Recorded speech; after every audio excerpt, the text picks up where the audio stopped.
संविधान के प्रारंभ से 5 वर्ष की समाप्ति पर और तत्पश्चात ऐसे प्रारंभ से 10 वर्ष की समाप्ति पर आदेश द्वारा एक आयोग गठित करेगा, जो एक अध्यक्ष और 8वीं अनुसूची में निर्दिष्ट विभिन्न भाषाओं का प्रतिनिधित्व करने वाले एक ऐसे अन्य सदस्यों से मिलकर बनेगा, जिनको राष्ट्रपति नियुक्त करे, और आदेश में आयोग द्वारा अनुसरण की जाने वाली प्रक्रिया पर निश्चित की जाएगी। 1957 में पंडित गोविंद वल्लभ पंत की अध्यक्षता में प्रथम राजभाषा संयुक्त समिति गठित की गई थी। आयोग का यह कर्तव्य होगा कि वह राष्ट्रपति को, देखते हैं क्या क्या समिति गठित की गई थी। तो प्रथम तो है संघ के शासकीय प्रयोजनों के लिए हिंदी भाषा के अधिकाधिक प्रयोग करना, और संघ के सभी या किन्हीं शासकीय प्रयोजनों के लिए अंग्रेजी भाषा के प्रयोग को कम से कम करने का सुझाव दिया। और अनुच्छेद 348 में उल्लिखित सभी या किन्हीं प्रयोजनों के लिए प्रयोग की जाने वाली भाषा और संघ के किसी एक या अधिक विनिर्दिष्ट प्रयोजनों के लिए प्रयोग किए जाने वाले अंकों के रूप में संघ की राजभाषा तथा संघ और किसी राज्य के बीच या एक राज्य या एक दूसरे राज्य के बीच पत्रादरी भाषा, उनके प्रयोग के संबंध में राष्ट्रपति द्वारा आयोग को निर्देशित किए गए किसी अन्य विषय के बारे में सिफारिश करें। खंड 2 में है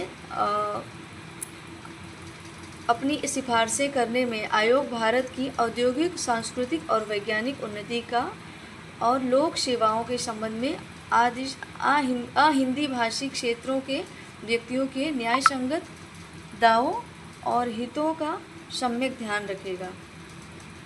एक समिति गठित की जाएगी जो 30 सदस्यों से मिलकर बनेगी, जिनमें से 20 लोकसभा के सदस्य होंगे और 10 राज्यसभा के सदस्य होंगे, जो क्रमशः लोकसभा के सदस्यों और राज्यसभा के सदस्यों द्वारा अनुपातिक प्रतिनिधित्व पद्धति के अनुसार एकल संक्रमणीय मत द्वारा निर्वाचित होंगे। समिति का यह कर्तव्य होगा कि वह खंड 1 के अधीन गठित आयोग की सिफारिशों की परीक्षा करें और राष्ट्रपति को उन पर अपनी राय के बारे में प्रतिवेदन दें।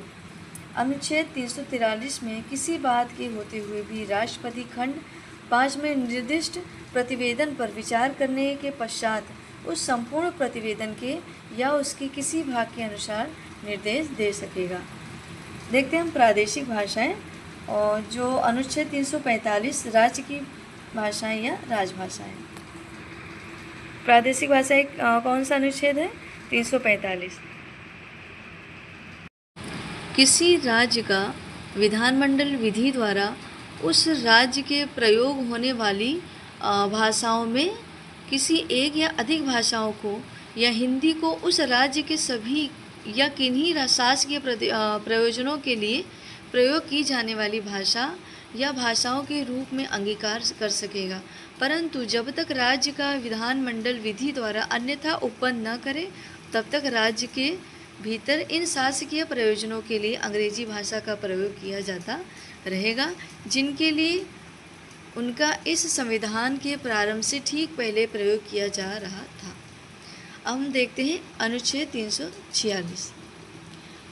एक राज्य और दूसरे राज्य के बीच या किसी राज्य और संघ के बीच पत्रादि की राजभाषा संघ में शासकीय प्रयोजनों के लिए प्रयोग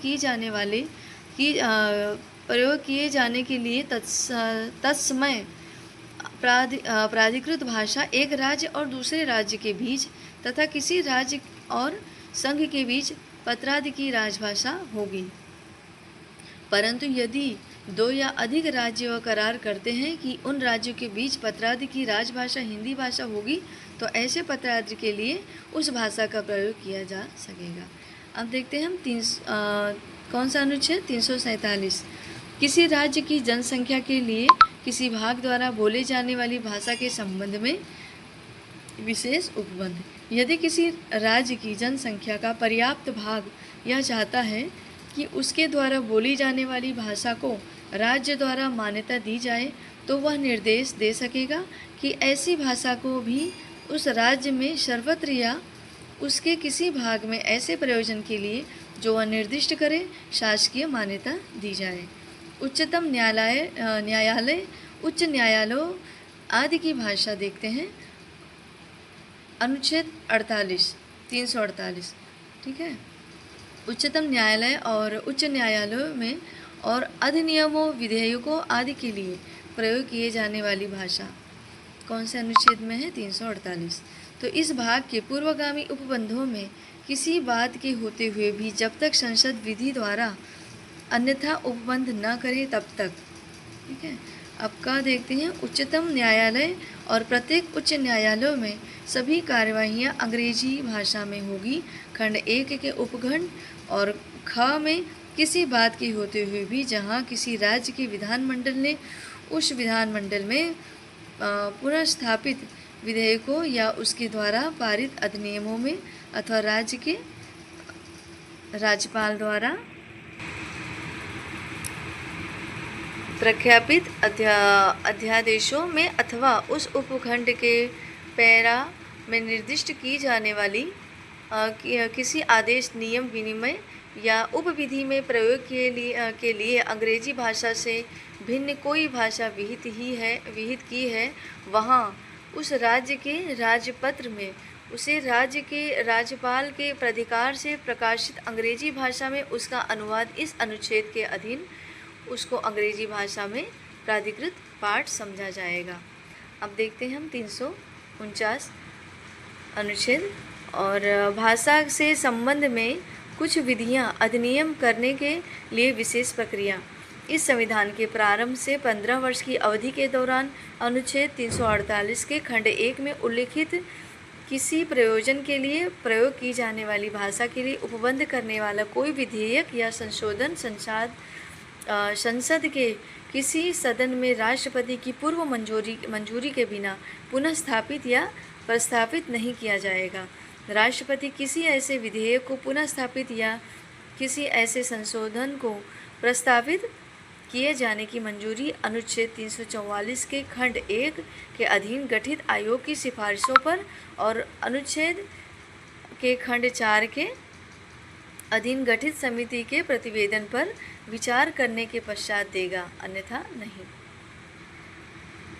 यहाँ हम दोस्तों देखते हैं विशेष निर्देश। अनुच्छेद 350 व्यथा के निवारण के लिए अभ्यावेदन में प्रयोग की जाने वाली भाषा, जो प्रत्येक व्यक्ति किसी व्यथा के निवारण के लिए संघ या राज्य के किसी आधिकारिक या प्राधिकारी को यथास्थिति संघ में या राज्य में प्रयोग होने वाली किसी भाषा में अभ्यावेदन देने का हकदार होगा। 350 देखते हैं। 350 का प्राथमिक स्तर पर मातृभाषा में शिक्षा की सुविधाएं, जो प्रत्येक राज्य को और राज्य के भीतर प्रत्येक स्थानीय प्राधिकारी भाषाई अल्पसंख्यक वर्गों के बालकों को शिक्षा के प्राथमिक स्तर पर मातृभाषा में शिक्षा की पर्याप्त सुविधाओं की व्यवस्था करने का प्रयास करेगा। और राष्ट्रपति किसी राज्य को ऐसे निर्देश दे सकेगा जो वह ऐसी सुविधाओं का उपबंध करे, सुनिश्चित कराने के लिए आवश्यक उचित समझता है। अनुच्छेद 350 ख में है कि भाषाई अल्पसंख्यक वर्गों के लिए विशेष एक अधिकारी नियुक्त किया जाए। तो भाषाई अल्पसंख्यक वर्गों के लिए एक विशेष अधिकारी कमिश्नर होगा, जिसे राष्ट्रपति नियुक्त करेगा। और यहाँ विशेष अधिकारी का यह कर्तव्य होगा कि वह इस संविधान के अधीन भाषाई अल्पसंख्यक वर्गों के लिए उपबंधित रक्षोपायों से संबंधित सभी विषयों का अन्वेषण करे और उन विषयों के संबंध में ऐसे अंतरालों पर जो राष्ट्रपति निर्देशित करे, राष्ट्रपति को प्रतिवेदन दे और राष्ट्रपति ऐसे सभी प्रतिवेदनों को संसद के प्रत्येक सदन के समक्ष रखवाएगा और संबंधित राज्यों की सरकारों को भिजवाएगा। अब देखते हैं अनुच्छेद 351 हिंदी भाषा के विकास के लिए निर्देश किया गया है। अनुच्छेद 351 संघ का यह कर्तव्य होगा कि वह हिंदी भाषा का प्रसार व प्रसार बढ़ाए और उसका विकास करें, जिससे वह भारत की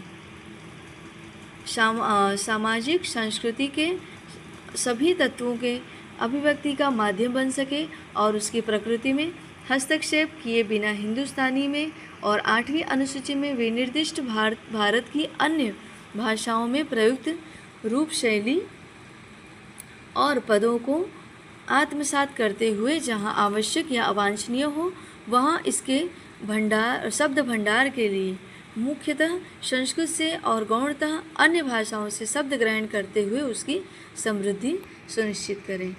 तो दोस्तों हमने यहाँ अनुच्छेद देखे हैं और हम यहाँ से इस टॉपिक को समाप्त करते हैं।